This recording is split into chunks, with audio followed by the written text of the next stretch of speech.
Ya, assalamualaikum warahmatullahi wabarakatuh. Selamat siang semuanya.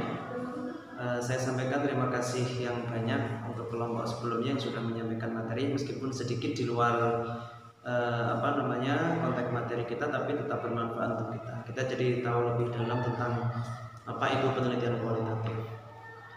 Di pertemuan sebelumnya kita sudah membahas tentang data, sumber data, dan sedikit tentang teknik pengumpulan data, akan tetapi secara umum. Maksud saya hari ini kita akan membahas teknik pengumpulan data secara spesifik, yakni tentang teknik pengumpulan data kualitatif. Nah, saya sampaikan ini bisa menjadi koreksi buat panjenengan semuanya. Bisa dilihat proposalnya masing-masing nanti apakah penelitian saya kualitatif atau tidak, itu bisa dilihat dari teknik pengumpulan data yang akan kita pakai. Nah, untuk teknik pengumpulan data pada penelitian kualitatif itu ada 3. Bisa saya sampaikan ada 3. Yang pertama ada wawancara, yang kedua ada observasi, dan yang ketiga ada studi dokumen. Ada yang menambahkan pakai teknik triangulasi itu boleh, tapi nanti itu kita pakai untuk uji keabsahan data di penelitian kualitatif. Yang pertama kita punya observasi. Observasi ada banyak jenisnya. Ada observasi partisipatif, ada observasi non partisipatif. Yang paling bagus itu adalah observasi partisipatif. Misalnya seperti ini. Jadi ada yang mengatakan kalau kita sebagai peneliti kita harus bisa menjadi seperti lalat. Keberadaan kita di tengah-tengah informan. Di penelitian kualitatif kita sebut informan ya. Nanti di kuantitatif kita sebut sebagai responden. Jangan sampai salah ini. Di kualitatif objek penelitian kita sebut sebagai informan, sumber informasi. Kembali lagi ke sana, ke observasi partisipatif. Jadi kita ikut terjun secara langsung di tengah-tengah informan supaya mereka tidak menyadari bahwa kita sedang melakukan kegiatan observasi di tengah-tengah mereka. Nah, nanti data yang kita dapatkan pasti mereka tidak akan membuat data tersebut, tidak akan dirubah, akan senatural mungkin sesuai yang mereka biasa lakukan di kesehariannya. Yang kedua ada observasi non partisipatif. Kita datang, kita ke masyarakat atau kita ke informan kita melakukan pengamatan. Nanti kita membawa alat atau instrumen yang berupa tabel pengamatan observasi. Jadi mereka melakukan apa saja, kita catat semuanya di situ. Atau saat ini kita lebih dipermudah, kita bisa menggunakan kamera, kita bisa menggunakan recorder dan lain-lain. Itu yang kedua, kita punya wawancara. Ini adalah teknik yang paling banyak digunakan di penelitian kualitatif, yaitu wawancara. Banyak sekali jenisnya, ada wawancara tidak terstruktur, ada wawancara terstruktur, dan ada wawancara semi terstruktur. Biasanya yang kita pakai di penelitian kualitatif adalah wawancara tidak terstruktur. Jadi kita hanya membawa outline-nya saja, hal-hal apa saja yang akan kita tanyakan kepada informan. Nah, yang paling banyak digunakan di penelitian kualitatif adalah in-depth interview atau wawancara mendalam. Jadi kita menggali informasi secara mendalam dari responden dari informan yang sedang kita wawancarai. Itu teknik yang kedua. Yang ketiga ada teknik studi dokumentasi, dokumen analisis. Kalau saya katakan dokumen analisis, atau istilah kerennya ada document analysis. Jadi jangan sampai salah paham. Memahami dokumentasi itu dengan kita mengambil foto atau apa dari kegiatan yang sudah kita lakukan, itu bukan.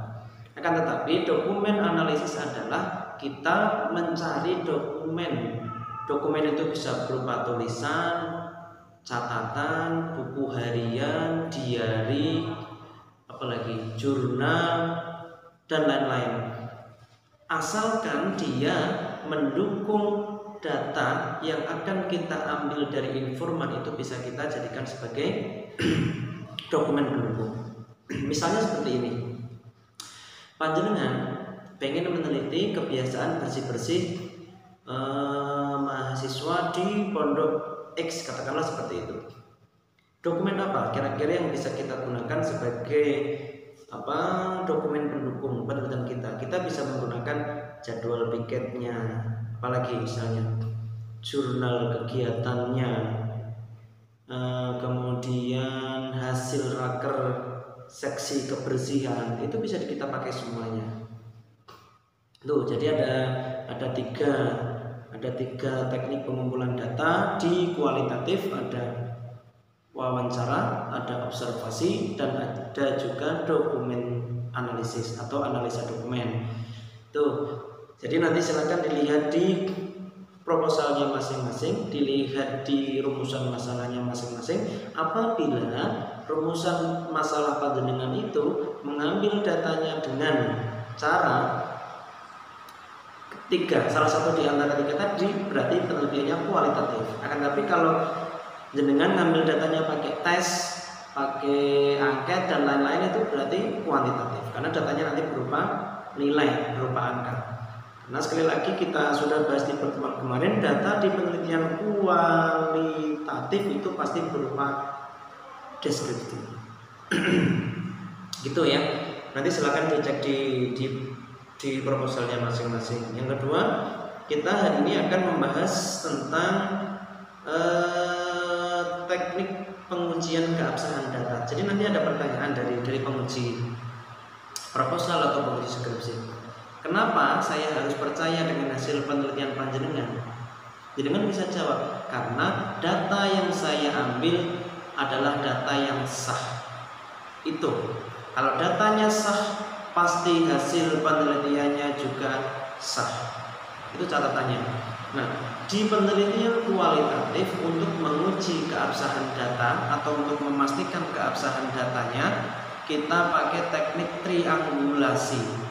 Triangulasi, tri itu 3. Jadi kita bisa pakai tiga-tiganya secara sekaligus. Kita bisa pakai observasi, wawancara, dan juga dokumen analisis secara bersama-sama. Misalnya seperti ini. Panjenengan semuanya mau mengambil data tentang, kembali lagi seperti tadi ya, kebiasaan bersih-bersih mahasiswa di pondok X gitu. Bisakah dengan wawancara saja? Misalnya kita wawancara santri-santrinya, mereka bisa saja berbohong, dibuat-buat karena ada yang sedang diteliti. Nah, untuk mengatasi itu kita tidak boleh memakai satu teknik saja, kita harus pakai minimal 3, namanya triangulasi. Kita bisa wawancara mahasiswanya atau santrinya, kita bisa wawancara pengasuhnya atau mudirnya, kemudian kita bisa observasi secara langsung kegiatannya, dan selanjutnya yang ketiga kita bisa studi atau menganalisis dokumen-dokumen yang mendukung kegiatan tersebut. Jadi kita memakai 3 teknik pengumpulan data secara sekaligus untuk memastikan keabsahan data kita. Kalau di wawancara ada yang sedikit dibuat-buat, kita masih punya data dari hasil observasi dan juga dokumen analisis. Kalau dokumennya tidak pas, kita masih punya data hasil wawancara dan hasil observasi. Kalau observasinya tidak pas, kita masih punya data dari wawancara dan juga dokumen analisis. Nah, untuk memastikan bahwa data yang kita ambil benar, kita minimal harus pakai 3. Namanya triangulasi. Triangulasi tidak hanya di metode ya. Ada triangulasi metode pengumpulan data, ada triangulasi sumber data juga boleh, atau triangulasi data juga boleh. Datanya 3, pokoknya harus ada 3.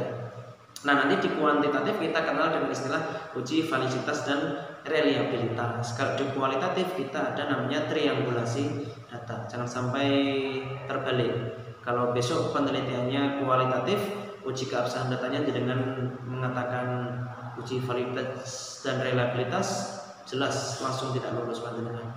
Nah, di penelitian kualitatif uji keabsahan datanya pakai triangulasi.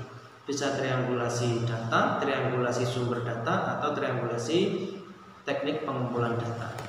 Ya, saya kira itu saja tambahan dari saya. Saya terima kasih untuk kelompok berapa ini? Kelompok ke-6 yang sudah menyampaikan, meskipun sedikit di luar track tapi tidak apa-apa, tetap bermanfaat buat kita semua. Ya, itu saja tambahan dari saya, semoga bermanfaat. Sekian dari saya. Assalamualaikum warahmatullahi wabarakatuh.